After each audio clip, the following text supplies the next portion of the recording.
Let's talk about the relationship between your inner critic and your inner rebellion and how are they two very different from each other. So your inner critic is that voice that's very difficult, that's very harsh, that's always trying to tell you everything that could go wrong, and it's a protective voice, but it's doing it in a harsh way because that's the only way it knows how. And your inner rebellion is actually your inner child that's pushing back to the pressure, to the expectation, to the shame. And that push and pull between the two can create a lot of confusion within the system. So I actually want to share a story with you all that's a little personal, but definitely relatable in this particular topic. So here's what happened. When I was younger, I started dressing a certain way. And I would get under a lot of scrutiny from the family because I was not supposed to dress that way. But I did it. And every time I would get yelled at, I would push back even harder. And here's what was going on inside me. There was actually a lot of shame for my weight, for my binge eating, for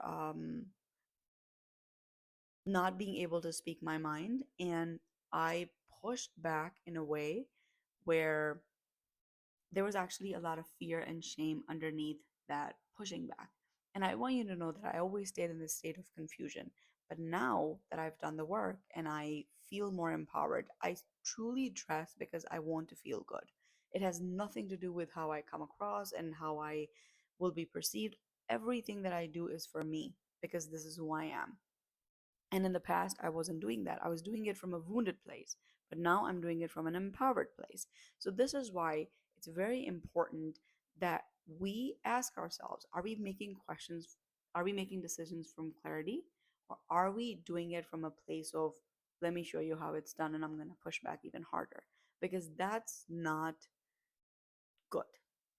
In the long run, it's actually going to create a lot of resentment. It's going to create even more shame and it's going to put you in a difficult spot. So here's the thing, ladies.